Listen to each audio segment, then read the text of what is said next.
You're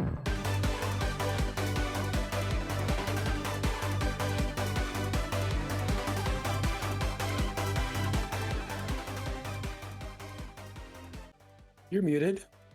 I don't hear you, Dennis. It wouldn't be a podcast without technical difficulties. No, it wouldn't. But it's summer 1985 when you're driving at night. Okay, That's we've only it. done this 108 times now. Technically 107 because we haven't done the 108th yet. So you're wrong and I'm right. Hello, everybody, and welcome to episode 108 of the NZXT podcast, the official podcast of the NZXT community. This podcast is recorded live every Thursday at 10 a.m. Pacific Standard Time. The official NZXT Twitch is available to stream on demand on Apple Podcasts, Google Podcasts, Spotify, and SoundCloud. So I don't have a fun CTA here, so just listen to the show, hang out with us. It's gonna be a cool one. It's gonna be a neat one. That was a really hard cut on that one. My name is Dennis, and with me, as always, is Ivan. How do you do, Mr. Pakidano? Good. Chilling. I got my cute little Discord background now. Thank you to Discord for adding fun new features to the platform always. Yeah, you said that was the Discord beta? Well, it's not the beta, it's a beta feature, so you got to update your Discord, and then it works Gotcha. perfectly fine. Oh, I see. Yeah. We got the Halloween stuff on here. Yeah, I haven't been to the office in about a week because I was sick. Yeah, I know you told me. And I was pleasantly surprised. It's decorated very spooky. Like all the hallways have cobwebs, more than usual at least. There's like skeletons and monsters all over the place. Pretty cool. That's really cool, actually. That's dope. You'll see it next week when you visit me. Yep, we're gonna stop by to we're gonna head in to record more TikToks. So let's actually talk about that first. So first off, there's no guest today. It's just me and Ivan. So I don't think we've been without a guest for almost like a month plus. No, now? longer. I think Longer? it's been, Since when? honestly, We've had people like, I feel like it was honestly it's probably since May, to be honest, because no. yeah, like in May we had like the mental health awareness guest Yeah. like every week, and then in June we had Pride guests for Pride Month every Yeah. week, and then actually, you know what? It's probably like around July or August. Let me see. 'Cause, I can go back. Summer party. I had the receipts. So we had Okay. Danny, Brick and Nick, Christina, Alex and Patrick, Versus Evil, X Mira, Trackballs, and Biggie Smalls. I think that Oh, might that just, was yeah, that was a month ago. So I was right. It was literally about a month ago. Okay. Before that, it was Pete Hines, Desk Bottom. So whenever there's like no guest name on the show, it's just like a random thing that I decide that we like talked about. It's just us. It's a voice glitching for anyone else. I don't know. Is it glitching for anyone else? There we go. Someone said no. If one person says no, then I know everything else is fine. Yeah. So what we're gonna do today is we're gonna chat it up. We're gonna hang out with the amazing community here, and we're gonna get through some news because hilariously enough, one of the things me and Ivan were talking about is like how there really isn't anything to talk about, and then literally with the last like week and a half, everything happened. Everything blew up or didn't blow up or whatever. But first I want to say our TikTok is kicking butt. I was going to say something else, but I didn't want to be rude. Our TikTok is slapping, dude. Our TikTok is 100% slapping right now. Oh, nice. We just hit 80,000 followers on TikTok, so congratulations to us. Yay. Let me see where that last video went. I think our last big slapper was the finish your PC. So we posted two things that did really well. One was a video where we showed people how we silk screen the thermal paste onto the Kraken coolers, the actual like copper cooling block, and the other one was just like a fun little meme, as we call it, a on trend post. I'm actually gonna. I don't know. Do you want to show that video on stream, maybe, Dennis? Because it's really interesting. Which one? How we apply the thermal paste to the Krakens. Yeah, give me a second to pull it up. Just fill the air for a second. Okay. Yeah. So yeah, we were filming TikTok videos like a couple months ago, I guess at this point, and Steven, our lead RMA tech, he's walking by and he's like, "Hey, what are you guys doing?" And I told him, "Oh, we're filming TikTok videos." And he said, "Oh, I have the perfect video idea for you. I'm going to show you how to apply thermal paste."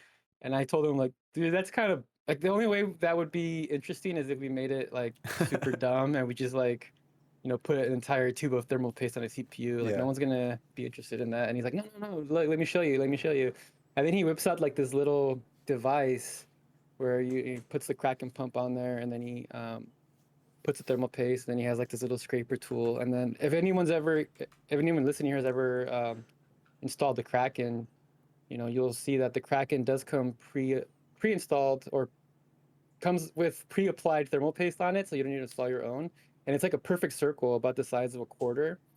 And I always assumed it was just like some machine like on a conveyor belt that was like stamping it, but no, little did I know it's actually like someone's job to like get the pump and like put this thing on there and like scrape it. I think factory wise it is, but I think like for us to do it, Well, for RMA, I mean. Oh yeah, for Yeah. RMA for sure, yeah, because Yeah. our RMA is in house. But here it is, right here.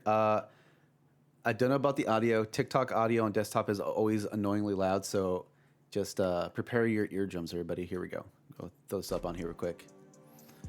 I can't really make it any bigger. I don't want to mess with it. Yeah, but basically, it's like this little silk screen thing, right? And then he just puts the thermal paste on there. This is Steven from RMA, by the way. We've had him on the podcast like twice. And then he gets a little scraper tool with a bunch of duct tape. And you know it's a real tool because there's a bunch of duct tape on it. And then that's it. That's It ended up being our most popular TikTok video of all time. Yeah, it's 400,000 views on it. The other one was Mike. This one is I might also show this one too. This one's got it's getting close too. It's like 300,000 now. It's pretty crazy. So if you guys are on TikTok, this is like dope content. This is like supreme, fresh and easy, super nice stuff. TikTok's been interesting, dude. It's been really crazy. I know that when we were talking about that last video, right? I posted it, and within like an hour, I'm like, it's only got like 1,000 views, which I know seems like a lot, right? But for like an NZXT type entity, we expect a little bit more, especially if you have like 81,000 followers. Not that followers, means really much on TikTok, but we can talk about the platform all day, every day. But we're like, yeah, like it's not really moving that fast. I guess people don't like it. And then with in that same conversation, within like 20 minutes, it bumps from 1,000 to like 30,000, 20,000 or something like that. Yeah, just explodes, yeah. And because I was in a meeting with you and I was watching it. I looked at it and it said 1,000 or something, and then like after I was chatting for like half an hour, it was like 30,000. It's like something happened. Yeah, no, it's that crazy TikTok algorithm, right?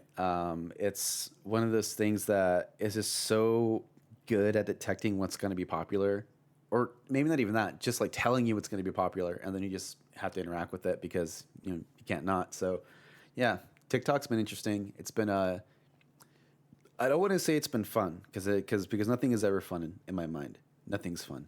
It's just varying degrees of not terrible stuff. I don't know if that makes any sense.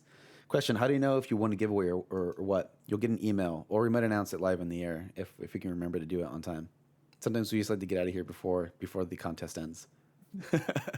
Yeah, through the mail. Just check your email. So mail. when you enter the giveaways that you guys are entering, you guys have to provide an email address, and we do email all the winners after the podcast. And on the same link for the giveaway, we also publish the giveaway winner names there if you guys are interested.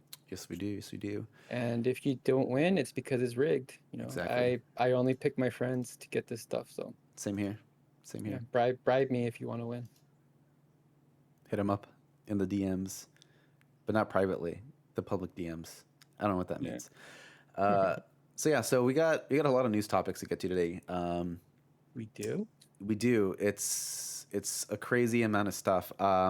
we're not going to go through like the entire articles because we got quite a few of them, but we are going to discuss them a little bit. And the first one we got on deck is, I'm just going to go ahead and pull it up here, is, that's the wrong one. Facebook whistleblower says Zuckerberg knows site harms children. The buck stops with Mark. So TLDR, if you guys didn't realize, first off, Facebook went down on Monday, which is great for me because I hate using Facebook and Instagram. Not just Facebook, like, but Instagram and WhatsApp. Yeah, and anything else that's like tied into the Facebook ecosystem, which is super huge. That all went down, and then hold on real quick before you continue. Yeah.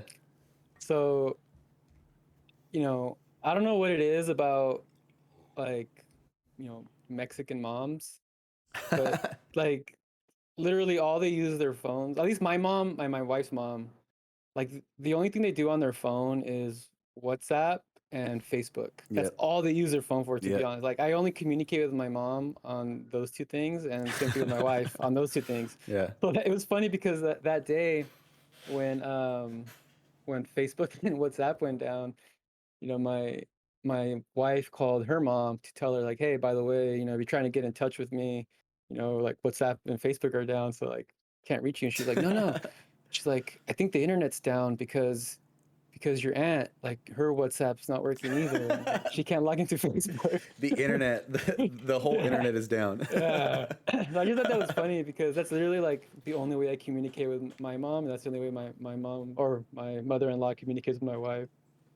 Well, it's funny because for a lot of people, like, Facebook and like WhatsApp is the internet, right? Like, you have everything you want on there. You have your shopping, you have your live streams, you got your memes, you got your news, and that stuff. But so what this article is dealing with is basically there's a woman, and I wish I knew her name off top because I'm just blanking really hard.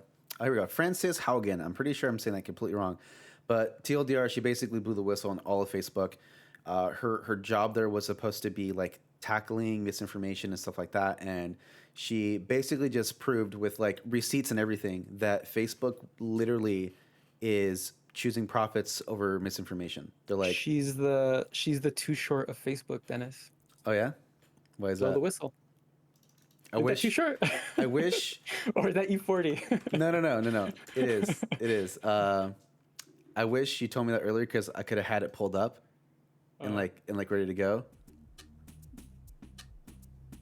There you go. I don't know if you guys know this song. You guys might be too young for this song, but this is a hood classic out of Oakland. I'm gonna stop right there. Yeah, thank you. How about Blow the Whistle instrumental, and that way we're good, right? That way we don't get DMCA'd. Just call the podcast episode "Whistleblowers." I'm gonna tag Too Short in it, so I can get the search engine optimization off of SoundCloud. It works. Yeah, but basically, she went through and basically just reported a whistle blew the whistle.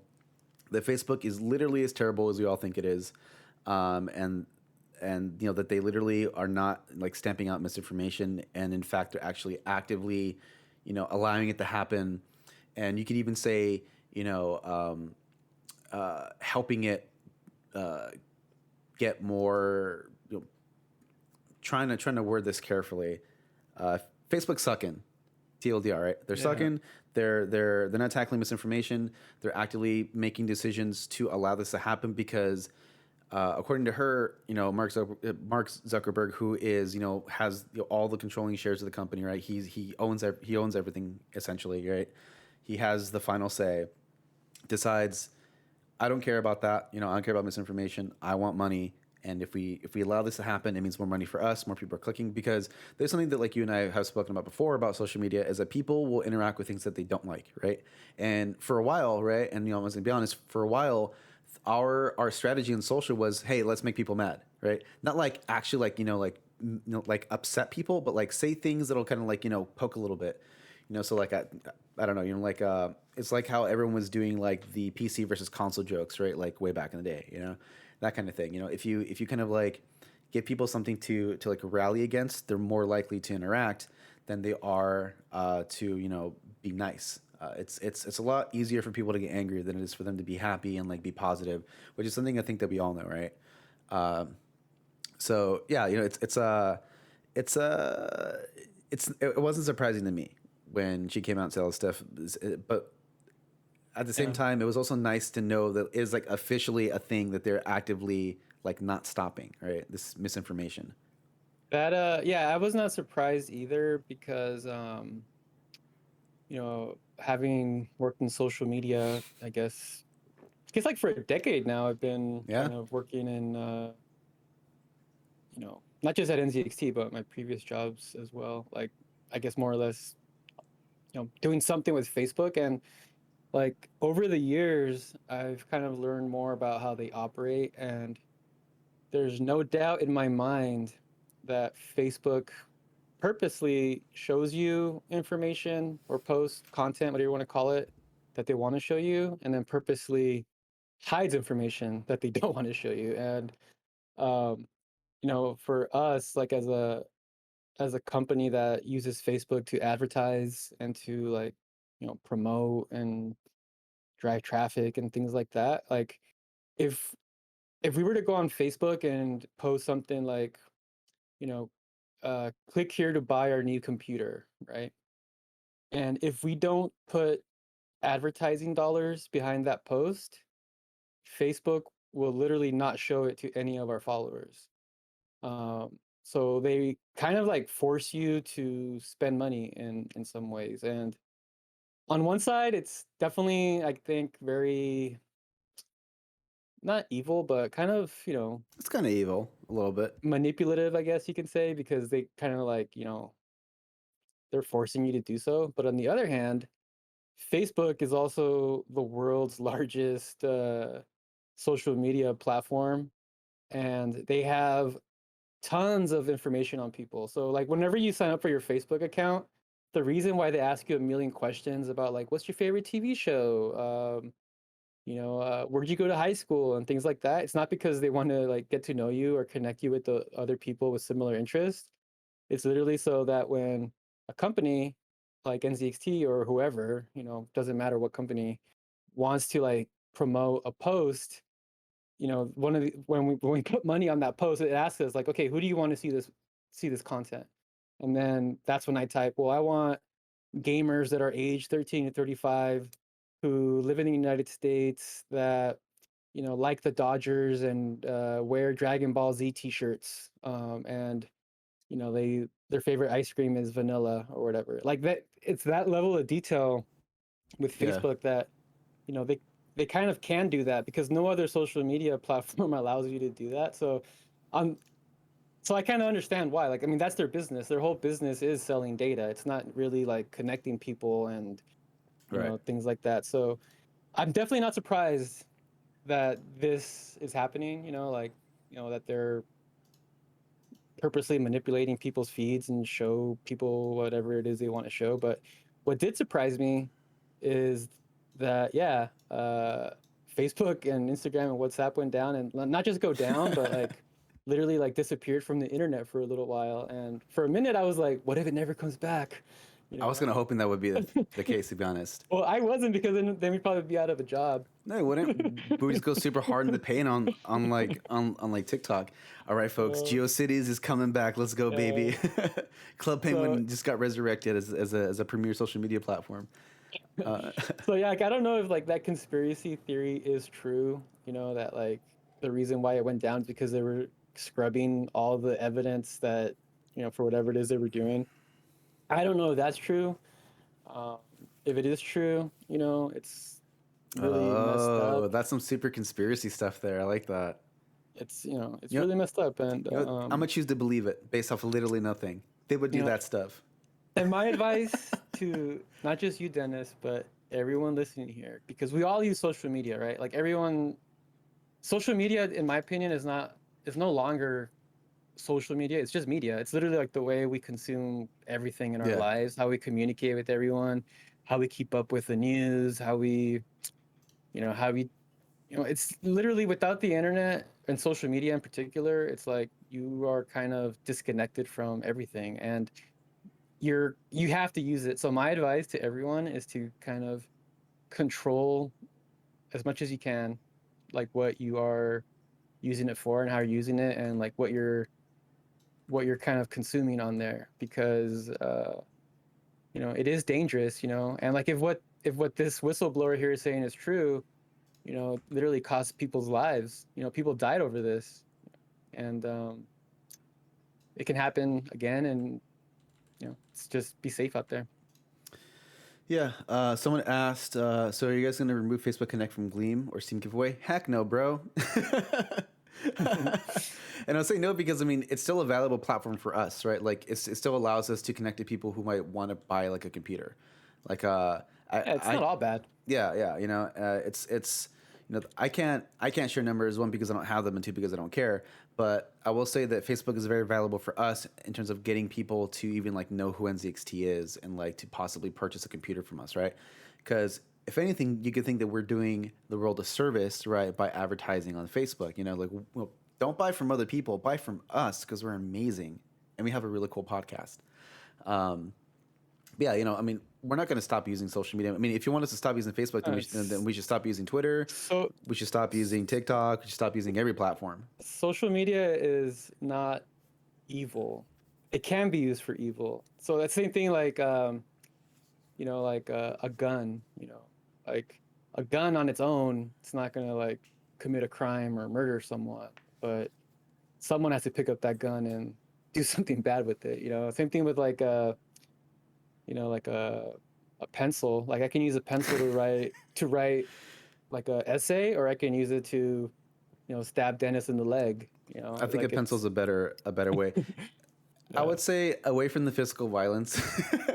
Well, you know what I mean, though, right? It's just like it's You're like almost not there. on You're its like almost there, itself, John it's Wick. not evil, it's not bad, but it can be used for wrong. That's what I mean. Well, yeah, I'm well, not, I'm not condoning violence. No, for sure. But what I'm saying is that you were pretty much there, and you actually didn't even need to go that far because like you and I both know that like words can hurt, right? I mean, we've seen it time and time again. Like bullying and stuff like that, right? Like it's an actual thing, and there's like psychological like proof that like you can't. It's very hard for you to look away from something that like upsets you, right? Like when people say, "Oh, just turn off the computer." Yeah, you can do that, but it's honestly very, very hard for people, because there's just like part of like your like reptile brain that wants you to keep looking at like negative stuff, especially if it's like about you. And to kind of take Ivan's analogy a little bit, it is like having a pencil, right? You can take that pencil and you can write, "Hey, I think you look really cool today," or you can write, "You look ugly, go away, don't ever talk to me again," on that same piece of paper, right? And it's up to the person who's holding that pencil. Right now, Facebook is kind of holding the pencil essentially, or they're more like the people who are taking all the notes and like disseminating the people and deciding, okay, well, you're going to get this one, you're going to get that one, you're going to get that one, right? I saw this really interesting video on TikTok from somebody who does like research on like social media, and what she did was she kind of performed a study that was like double blind and had like a bunch of people like reviewing it and stuff. What it basically did is that she started following transphobic content to see how long it would take her to reach to like other like hateful content on TikTok. And she said that it took about it was like 500 videos or something, which would only be about like 2 hours worth of view time. So she's saying that from like if you wake up in the morning and you sign up for TikTok, right?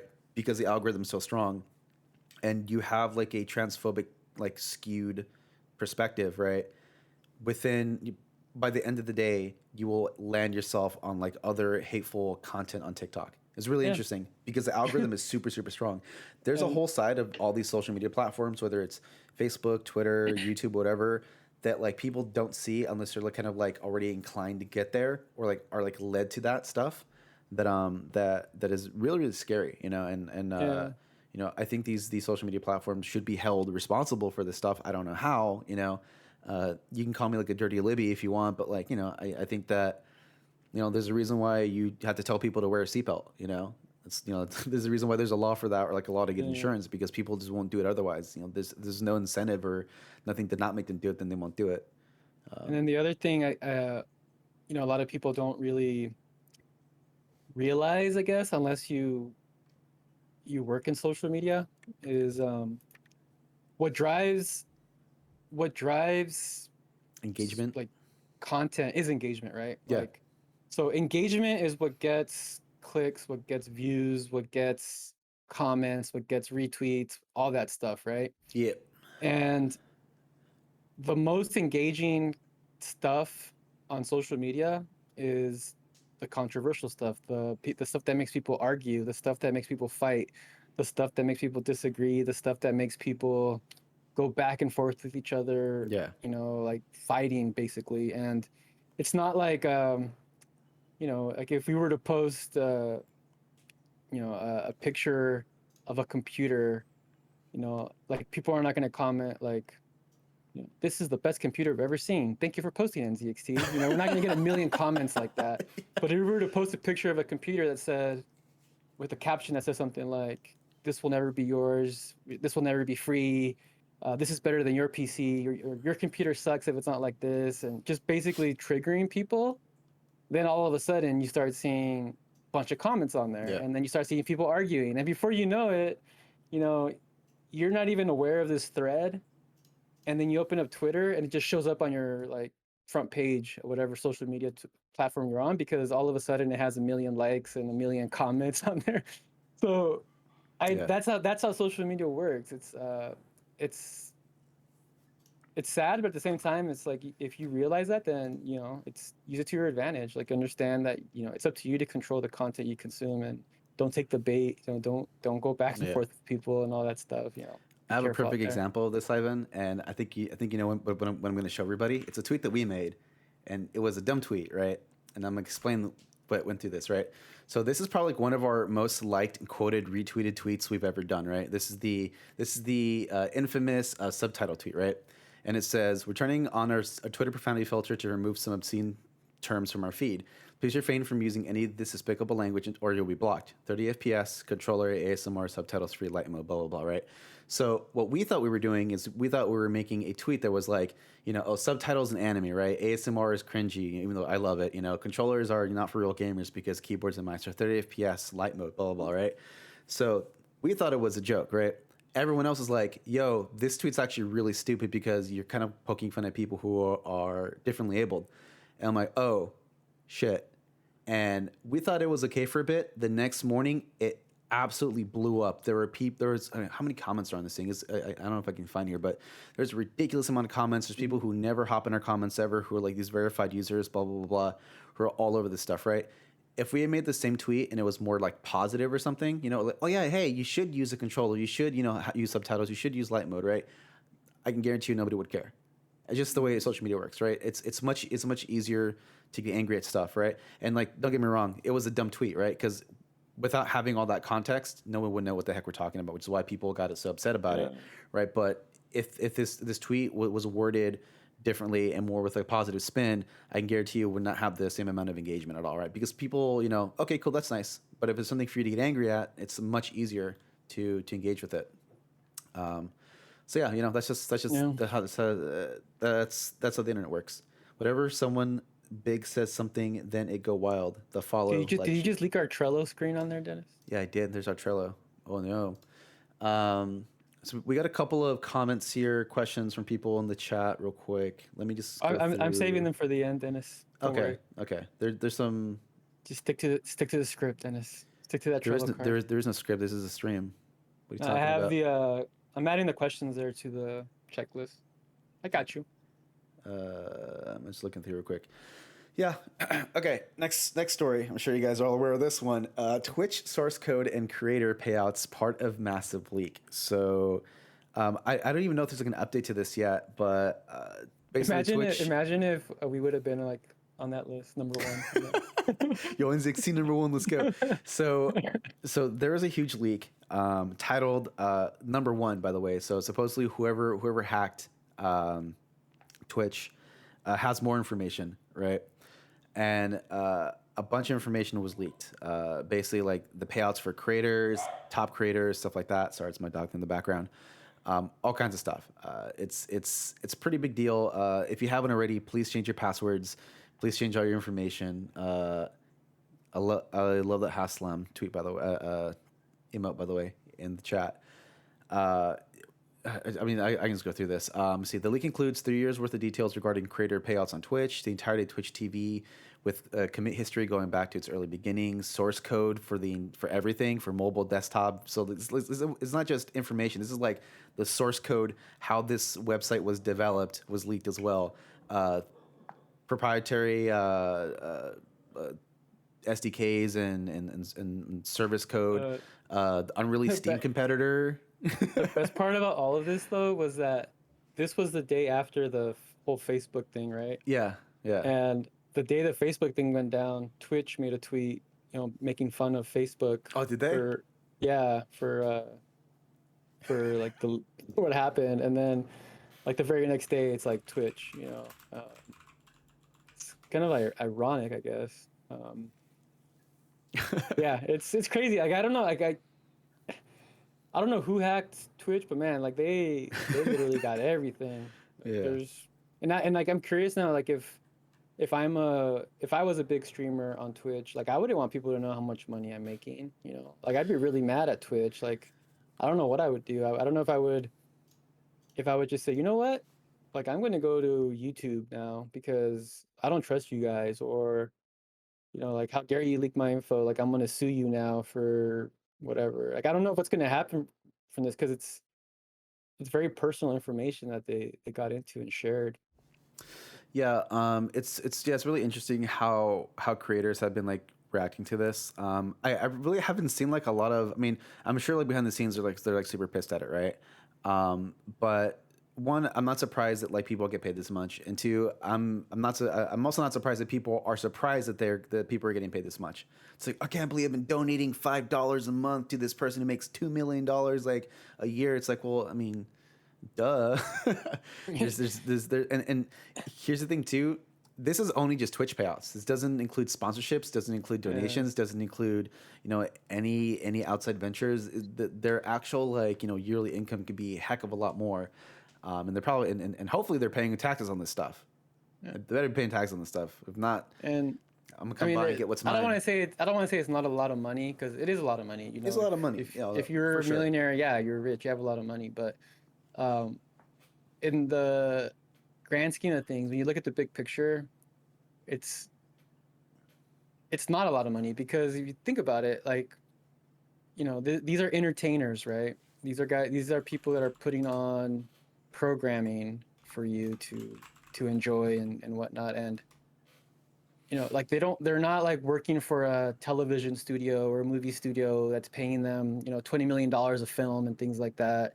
And I remember like in the 90s, like the big deal was that I think the last season of Friends, like each person on Friends was making like $500,000 an episode. Yeah. Which is way more than any streamer is making nowadays. And that was 25 years ago. Yeah. And that's obviously television network deals and all that, but nowadays 2021, almost 2022, like there is no real like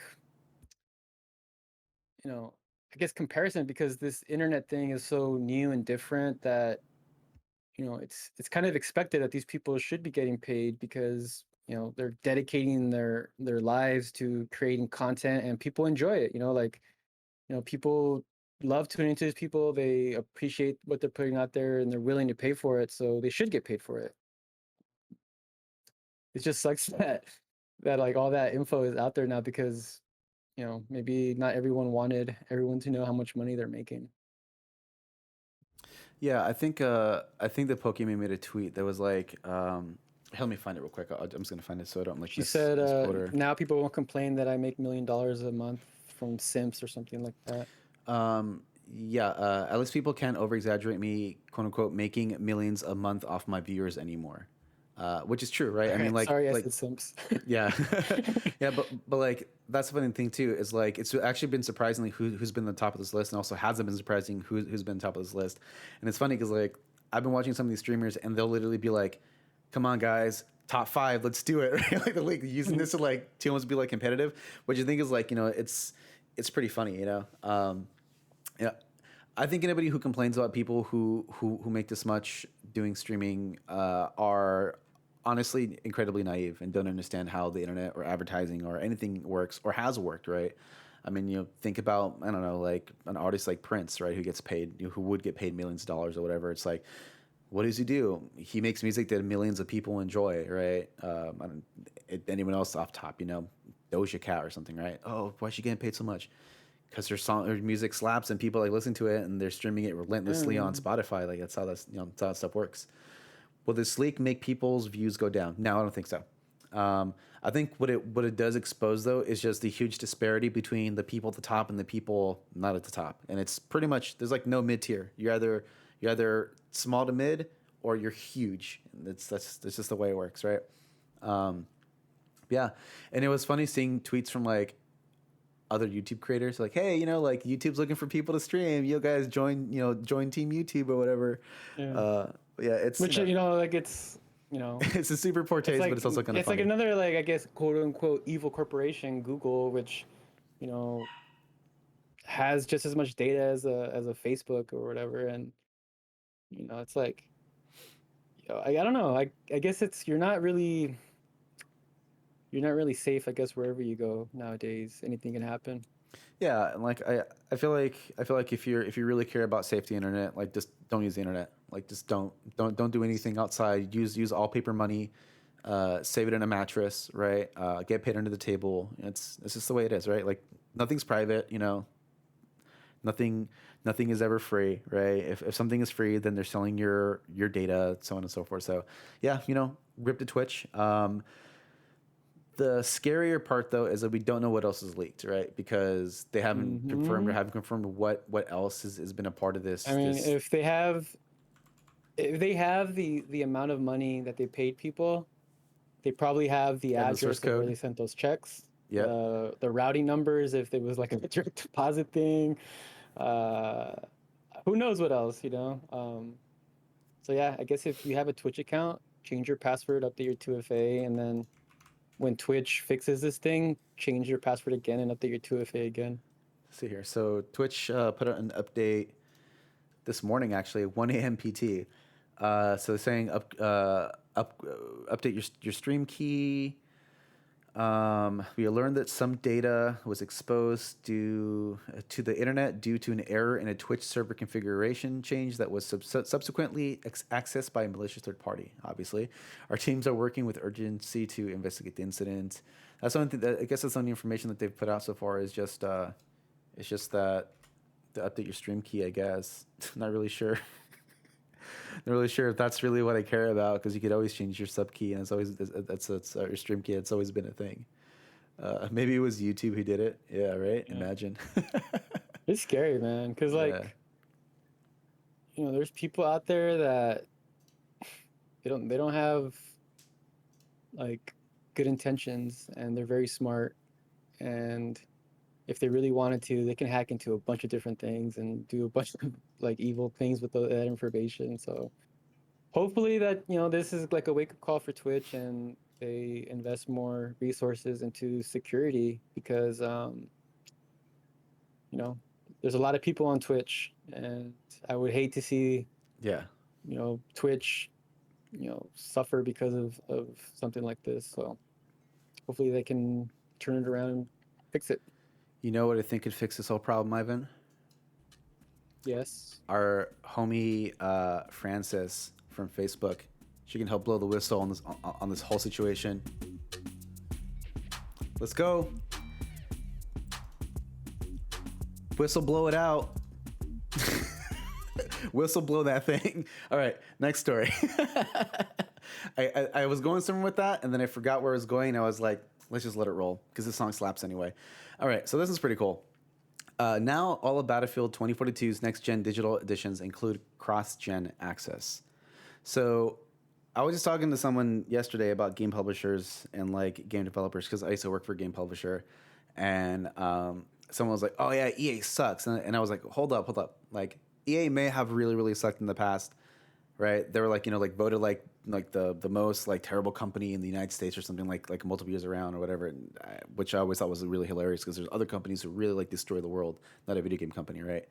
But when it comes to like I don't know, I said recent like 4, 5, 6 years, EA has been kicking butt, IMO. They've been doing some cool stuff, right? They've just been making really good games, and now they're providing us with some with some next gen digital edition cross gen access for Battlefield 2042. I know I literally just like butchered that entire thing. Ivan, what do you think about this? Well, as a gamer whose favorite video game recently got bought by EA, I really hope you're right, because I haven't liked everything EA's done. I regret buying about 10 different Maddens over the years. Yeah. But yeah, I mean, like, I love Battlefield's a fun game. Like, I'm not a huge Battlefield player, but I have played Battlefield and I think it's awesome. And I love the fact that, it has this cross-gen access. I think that's a really cool idea. And yeah, like I know people are always gonna like throw shade at pretty much any game developer, any game publisher Yeah. has haters, right? But at the end of the day, they're just people making video games, and I'm sure they're trying not to make them suck, believe it or not. Like no one wants to make a sucky game, right? So I haven't played this one yet. I think intern Mike here played it. He was really pumped up for it. Yeah, I played the beta yesterday. It was. Here's my full review on Battlefield 2042. Right? Yeah, it's Battlefield. It's Battlefield. I mean, it's Yeah, I Battlefield. mean, like, what else can you do, right? Yeah, Like, it's like it's Battlefield. Yeah. like a Battlefield game is a Battlefield game. Yeah, exactly. You're walking around, you're trying to get into a fight. Next thing you know, a jet rolls up on you and just blasts you with a rocket, and then you're angry for 5 seconds until you pick up a rocket launcher, try to blow it up for the rest of the game. That's really what I do. I will literally just be like, this helicopter's annoying. My sole purpose now is to take this sucker down at least once, and I will switch my kit out to whatever it is, grab whatever thing I can that has any like anti-air capability, and I will hunt that sucker down until it goes away. That is literally what I do. How would you compare Battlefield and Call of Duty? Not even the same game. Not even the same game. Completely different genres. I don't say genres, but different styles of gameplay. But they might as well be genres in terms of like I guess you said like the like mil sim, super light arcadey mil sim versus the one man army simulator. I don't know what you call it, the Chuck Norris simulator. I don't know if that's still a relevant reference to make in 2021, year of our Lord Jeff Bezos. But yeah, no, I think it's cool. So a little more detail. EA is making Battlefield 2042 a little bit more accessible across generations. The company announced Tuesday that the digital standard edition of Battlefield 2042 on PS5 and Xbox Series X/S now includes cross-gen bundle, which gives you access to both PS4 and the PS5 or Xbox One and Xbox Series X/S. I hate the naming of these things. The things are horrible, but I know. I love that they're doing this. I think it's really cool. Yeah, it's great. Yeah, it's this is something. So like, I forget who was it, but someone got in trouble because they were basically saying that like, oh yeah, you can get like an upgrade to the next version of the game, but you got to give us like $20 or something. And people were like, well, that's kind of dumb. Like, don't do that. I forget exactly who it was or what the situation was, but that's besides the point. This is really cool. I think it's awesome that you can just have access to both of them. And they're also saying that if you log in with like an EA account, your progress saves. So if you have some homies who are like some broke boys and they're still playing on like a PS4, or these literally can't get one because they're not available anywhere, and you want to hop down, on your PS4, play with your homies at like 1 FPS, and then go back, to. I'm throwing shade. I can't help it, guys. It's the PS4. It's constantly like 50 years old. Thing sounds like a jet turbine. Have you ever heard of PS4 in action, Ivan? Yeah, they're loud, dude. They're super loud. Yeah. Yeah, but it's awesome. We're also announcing that NZXT is going to be providing the cross-gen airflow bundle where you can swap from case to case. Imagine. Yeah, it'd be so cool if we did that. But also, like, logistically, I don't know how the heck that would make any sense. you can use the same parts of the different stuff. But yeah, no, it's really cool.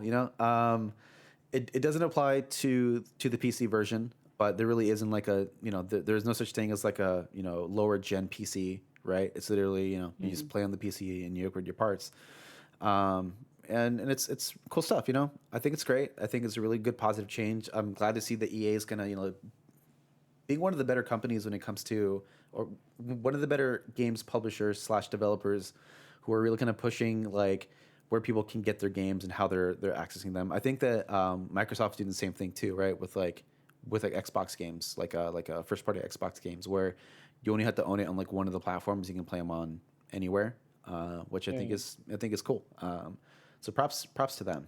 Props to It's them. always a good thing when more people can play video games. Yes, and not having to pay for the same game like twice. Yes, Because I'm like, especially that. because I think about like people who bought like GTA 5 like 5 different times, right? Because didn't that game launch on like, did it launch on the 360? GTA 5, Did it? probably. I Let think me it did. let me see. Let me It see. was PC last, right? Yeah, I was on PC last. Was it on 360? It was. Oh my god, dude.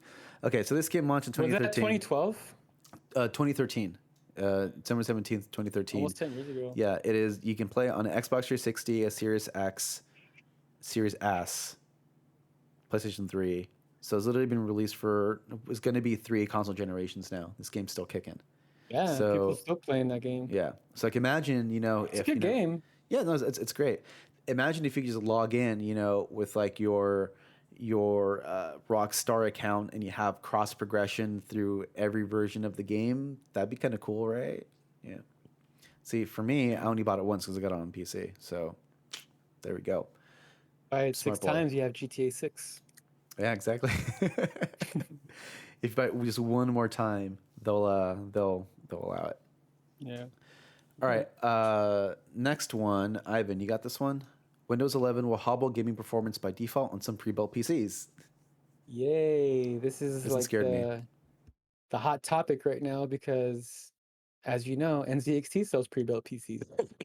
So I read this article Yeah. and I was like, great, like one more thing our customer service team is going to have to deal with now is like the fact that this new operating system is just going to be like making people's computers not perform right when they're gaming. And it's a big deal for us because we sell computers specifically for gaming.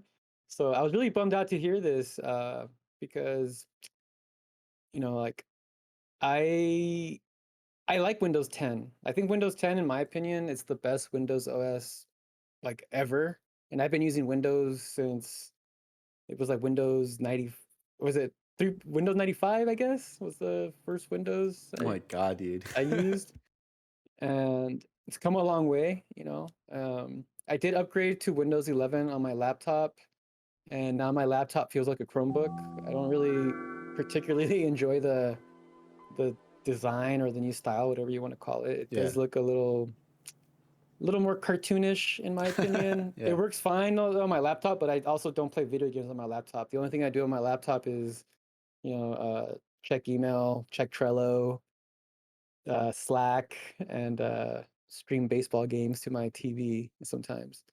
Um, I just hope that, you know, Microsoft realizes that people are using Windows 11 to play video games, and Yeah. if Yeah. it's actually hobbling gaming performance by up to 25%, that's a huge problem. Yeah, no, it's so the article goes on to say that so Microsoft is enabling security features in PCs, and one in particular can tank gaming performance. In our testing, this is from PC Gamer, by the way. In our testing, that can add up to as much as a 28% drop in average frame rates. And if you thought the TPM 2.0 restrictions were a pain, yeah, so basically the issue is virtualization-based security, a setting introduced into Windows 10, which uses hardware and software virtualization to enhance security of your system. It basically creates an isolated subsystem, Jesus, that helps prevent malware from screwing your PC. Yeah, so there's like an issue with people's computers. I forget what it's called. I think it's like BitLocker, right? That's like the Bit Hack or something. That basically takes your data hostage, right? And whoever is controlling it on the end is like, hey, you can't use a computer unless you give us like $5,000 or something, and then we'll unlock your Yeah, computer. And even then, you might not even get it, right? yeah, yeah. Yep. And gaming performance aside, you know, I just feel like Microsoft really dropped the ball um, with just rolling out Windows 11 because I have 3 computers, right? I have my computer at home, my desktop computer, which I do use for gaming, but it's really old. It's like a i5 4460 GTX 970, Oh Lord, right? But it works it's kind of what my dad has fine. now. It works perfectly fine for the games that Yeah. I play, right? So I don't trip, like it's fine. But I already knew going in, like there's no way this thing's going to be able to upgrade to Windows 11. Once I saw the requirements, I'm like, and I didn't expect it to because it's old, right? Like the hardware in that computer is literally like 5, 6 years old, and like I'm cool with it, whatever. And then I have my laptop, which is new. It's a is it a HP Envy, I think it is.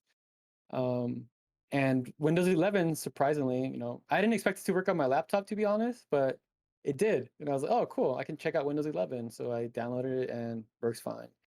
And then at work, I have this freaking crazy, like, Is that Jared's old PC? yeah, our podcast PC, Yeah. it's like I don't even know what the heck is in this thing. It's like the beefiest computer I've ever used in my life. Has an i9 here. Let me pull up the specs here. I should so I have an i9 9900X, RTX 2080, Strix X299 e-gaming motherboard. It's basically, it's not the newest hardware, but it's It's like still beefy though. it's top of the Yeah, yeah. line hardware. I mean, it's like this computer does anything. And then this morning when I got here, I wanted to see if it was compatible with Windows 11, and it's not. So I'm like, how can this like little cheap laptop run Windows 11? That's like $1,000 laptop. Then I have this $4,000 computer here that can't. It makes no sense to me. Yeah. And it's kind of messed up. I think that Microsoft is kind of limiting the amount of people that can upgrade to the new OS, because I do think people should always have the newest OS just for like security reasons, right? Like Yeah. if you're going to run an operating system, you always want to have the latest and the greatest, the newest updates, all that stuff, just to make sure that your computer is running how it should be and it's everything safe and whatnot. And they're not letting people do that right now. It's kind of annoying. The heck. Sorry, Andy's yelling at us. He has his cap locks locked in Slack. So luckily for you, Ivan, it seems that this feature is really mostly so it says here, right? It's a feature mainly intended for enterprise computers to be able to lock down the corporate PCs that drop into the offices and make sure they don't get compromised. If you're upgrading from Windows 10 to Windows 11, then you don't have to worry about VBS being enabled unless you're already running an enterprise version of an older OS. The issue comes if you're receiving a machine which has had an OEM build of Windows installed on it. But luckily, right, this stuff can be turned off, right? It's not like you have to have it on all the time. It's one of those things where make sure that your pre-built computer company of choice is ensuring that this stuff is turned off, so you get full use of the hardware that you're paying for. I know, like as soon as this stuff came out, we had talks all over like every single Slack channel. People were like, oh snap, what's going on here with Windows, right? So yeah, personally, it's the way I think, right? I am a totalitarian, not nice person, and I think everyone should have all this stuff enabled by default. I think you should always update your OS. Yeah. I think you should always have this stuff because it's better to have it than to not, right? That being said, though, right, people should not have their performance compromised as little as possible, right? Because no matter what, anything you run is gonna compromise performance even a little bit, right? If you're streaming, you're compromising performance on your CPU or your GPU, right? If you're listening to music or watching movies or whatever, all that stuff. Yes, Ivan? I think nobody should have to go into BIOS to update their freaking Windows. Dude, it's just like I see some comments in the chat here. It's like, Ivan, just go into the BIOS and turn on your ETPM module or whatever. I'm like, dude, like, I'm the type of person where it's like, if it requires me to just do like one extra thing, I'm not gonna do it. Like, even if I can, I'm just not. Like, I don't want to deal with it. It's not that I guess it is maybe part laziness, but it's also just part convenience, right? Like, I would rather just have it work the easy way, where like every other Windows update in my life is just like click here to update. I'm like, okay, boom, you're done.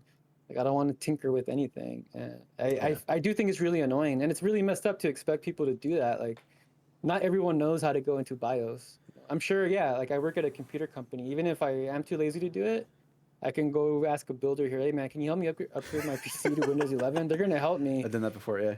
But not everyone has that luxury, right? And I don't think it's fair that Microsoft is making people do this, because it shouldn't be that way. It should be simple. It should be easy. It should just be like you buy a pre-built computer, you should just work. And if you want to update Windows 11, like you should just be able to click a button and update it. You shouldn't have to do a million things to make it work, right? It's really frustrating. Yeah, I mean that's kind of the problem when you start, having to marry software and hardware together, right? And you got to be more sophisticated. Sometimes the solution isn't as easy. Yeah, Viking said, "Welcome to PC gaming," which is true, right? Like that's probably the biggest barrier to PC gaming, and why something like the Steam Deck might be very very popular is because it just makes PC gaming easy because you don't have to worry about this stuff, right? It's a custom OS designed for gaming and stuff, and you leave all the other stuff behind, and that's kind of the thing is that Windows. Microsoft has to service and cater to literally everyone who's using these computers, right? Whether it's if you're a content creator, if you're a gamer, if you're working on spreadsheets, if you're coding for Twitch, right? Like they have to make sure that everyone's hacking Facebook. Yeah, exactly. Yeah. If you're hacking Facebook, if you're whistleblowing on Facebook, I mean, literally anything and everything is done on pretty much Windows, right? So it's sucky, and sometimes it kind of feels like that, like gaming and like the PC gamer community is kind of like forgotten sometimes. Like, oh yeah, gaming. For sure, bro. I ain't doing Linux. Get that out of here. Don't you ever talk to me about Linux ever again. Unless you're talking about Chromebooks. Yeah, exactly. Yeah, I would love to use Linux, but I also like being able to play video games, and you have to do work. And if I had to do work, I don't want to do it. Yeah, that's it. It goes to the whole convenience thing, right? Yeah. Like, yeah, Linux works fine, and if you're the type that likes to tinker with things, I'm sure you can figure out how to how to do whatever it is you want to do on it. But it's definitely not easier than Windows. Definitely not easier than a Mac. Definitely not easier than whatever. It's Yes, exactly. I have an iPhone for a reason because I don't have to think with this thing. I just do what I want it to do, and it does it. What someone say here in the chat? Twitch attacked Facebook. They clap back and release all of our info. Conspiracy confirmed. Exactly. And it's all done on Windows computers, everyone. Congratulations. Clap, clap, clap in the chat. All right. Next story here. I always scroll down. AMD reports that Windows 11 may be causing performance dip on up to 15% of Ryzen CPUs. So Keeps getting worse. So I'm gonna say I'm taking off the NZXT hat and I'm putting on just the observant gamer computer builder hat. I feel like Ryzen requires a lot of tinkering as well. Is it just me? I think it's just you. I think this is more like a Microsoft thing than an AMD thing. Mm-hmm. Kind of like educate me, Evan. Tell me where I'm wrong. Well, because you don't really need to tinker with the Ryzen CPU when you build a PC or to even use it. Like you put it in the socket and you close it and you put a cooler on it, then you forget about it, and then you just turn on your computer. There's not much tinkering going on. That actually may not be entirely true. I think for certain Ryzen CPUs and certain chipsets, you do need to update your BIOS to get it to work. But I think it's also a thing too with like some newer Intel chips too. I forget they released like five generations of Intel in like the past like year and a half, I think. Yeah. Well, what bugs me though about this in particular is that I'm not an AMD fanboy by any means, but I love the fact that in recent years AMD has turned it around and is no longer a joke. Because for a long time, if you had an AMD CPU or GPU, it was a joke. I mean, there's like a whole subreddit dedicated to this, AAMD, AAAYMD.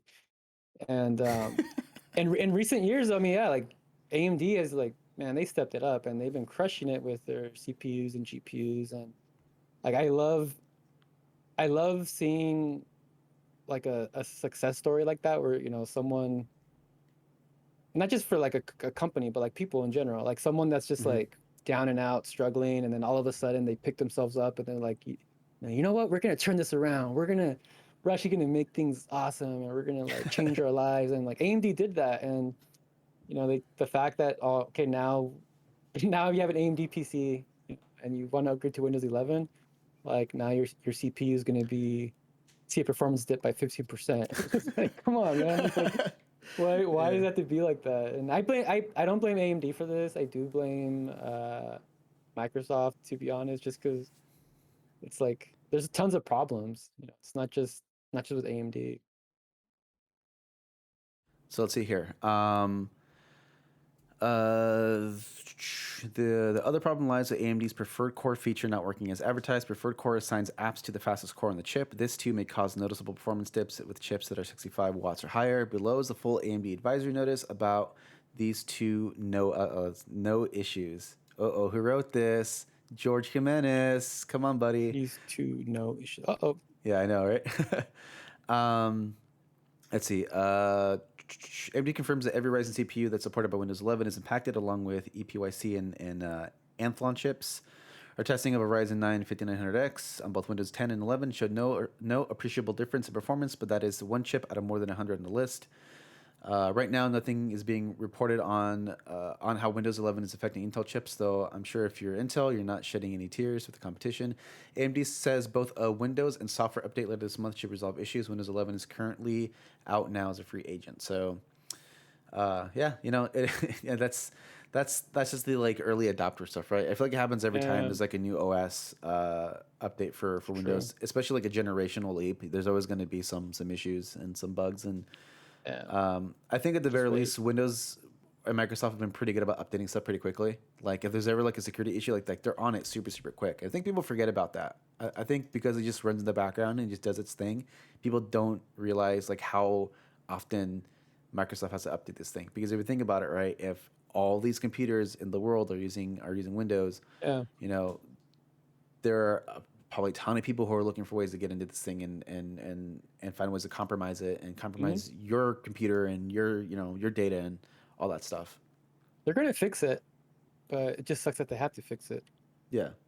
It would be Uh, nice if they just came out with the operating system that didn't make my gaming PC, you know, suck.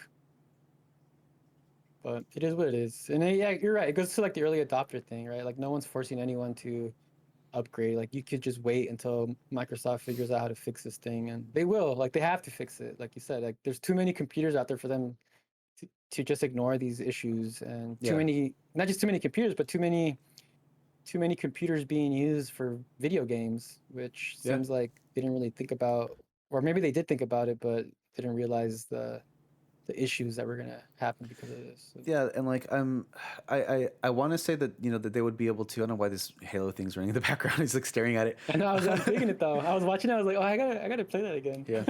Let's have some Halo while we talk. Yeah. I was gonna say, it's like one of the things too, where like you do want people to upgrade to the new version of the operating system, right? There's no reason why they wouldn't want you to. So, if you have all these people, particularly gamers who are very influential, who are saying, "Hey, don't upgrade to Windows because my Call of Duty Warzone now runs even worse," right?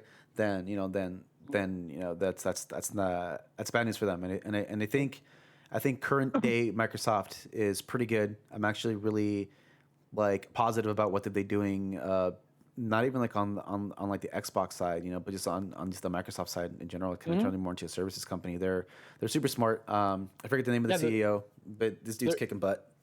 yeah. Microsoft is one of those companies like AMD where they kind of turned it around. They had this negative perception about a lot of the things they were doing. Yeah. And I think in recent years they've totally turned it around, and I love Microsoft products. I use Microsoft products every day, Hey, me too. and it's like, just they definitely messed this thing up, but Yeah. I do think they're gonna fix it. And like Dusty is lost here in the chat brings up a good point. They said I just wish I can build a computer for a reasonable price nowadays, and it's true. Like if Yeah. I was building a computer now, like if I had to build a computer today, like, and I didn't work at a computer company, Yeah. you know, I would, I mean, it would suck because yeah, everything costs more, everything's hard to find. It's gonna take me a lot longer to build a PC. It's gonna be a lot harder to build it. And the last thing I want to deal with now, after I go through all the hassle of finding a GPU, finding a CPU, building everything, putting it all together, and like, okay, now I'm gonna install Windows 11, Yeah. and like, oh, my gaming PC sucks. Like, damn it! Like, I should have built this PC. Like, maybe I should have just saved saved this $2,000 and try to find a PS5 instead. So, yeah, I agree with you, Dusty. Thanks, Dusty. Uh, how many GPU stocks does N60 have? My answer was at least one. I This think one. so. Um, Or at least two. You and me, we're using one right now. yeah. And the last bit of news, this is from Ivan as well. Mhm. Asus X Noctua. So Asus and Noctua teamed up and they made a GeForce 3070 Noctua edition. I'm gonna say what we're all thinking. As is tradition with Noctua, and we all know that I personally love Noctua. I think their fans are amazing. These are some. Mm. This is an ugly ass video card, but it wouldn't be Noctua if it wasn't that tan and brown, and that's what they're known for. And I actually love that that's what they're known for. Like, well, besides performance, obviously, right? Because you can't argue that they're not like some of the best fans around, right? But they just look so like just that color does not fit with any scheme, right? We got we just released like okay, imagine instead of like white components, we release the brown and tan components, and now it's like all right, now you can match everything to your Noctua fans. So I also I'm not a fan of the color brown. Like I don't think it's an appealing color at all. Yeah, it's definitely But not. It's ugly, dude. but It's ugly. but Yeah. but I love the fact that Noctua uses that as like their calling card Yeah. because it's so weird and out there because like yeah, they could have picked any color in the world and they're like, yeah, we're gonna choose brown and it's like It's that you know, doo-doo brown, right? yeah, And exactly. funny I thing- associate brown with doo-doo, And like, it's funny to thing be too. honest. And I have the Noctua like hoodie, the doo-doo brown Noctua hoodie with the Yeah. logo on it. And I remember I worked at the office and like John was like, "Oh, it's a cool hoodie." I'm like, "Yeah, dude, it's Noctua. Like you can't not love them because like they're 100% performance, right? They're super Yeah. dope, right? And they keep this like color scheme. And I was actually personally upset when they released their air coolers and they made them I thought that was cool. not the ugly brown like the well, yeah. the whole black But they thing. had like you can swap them though. You can swap the colors. Yeah. Like Uh, I feel like they should never do colors ever. They should just always do just brown, tan forever on everything, and just never compromise on that color. And then their thermal paste should be brown too. Just everything they do should just be this doo-doo brown, so that when people see it, they're like, "Yo, that is not good looking, but damn, does that thing perform really well?" And that's what I love about it. you know what? Like honestly, like on its own, like if you look at just like a brown fan, like on its own, Uh-huh. it's not. For me, at least, I don't think it's like visually appealing. But I have seen some awesome looking builds Yeah. with Noctua, like where I never in a million years would have thought like, oh wow, like brown fans actually look good. And even here at the office, Harry, our product manager for desktops here on Build, he's the biggest Noctua fanboy I've ever met in my life. Oh yeah. And yeah, like he every once in a while, he'll come in here with like one of his computers, and it blows my mind how awesome it looks. And I also love that Noctua is expanding product categories, man. It's It's smart. It's really smart how they're doing it too. yeah, partnering with a great company like Asus, making a graphics card, which everyone in the world right now is trying to get their hands on a graphics card, so why not make one, you know? And hopefully that this opens the door for them to make more graphics cards or more product categories. I'm waiting for my Noctua brown headphones one day. That actually be kind of cool, to be honest. Yeah. That actually wouldn't be a bad color. And like, I just want to make sure that everyone understands here. Obviously, I'm poking fun at them and I'm making fun of, the color because that's what they're known for, right? You can't not. But I mean, it's cool. I think, if I was in the market for a 3070 and had a bunch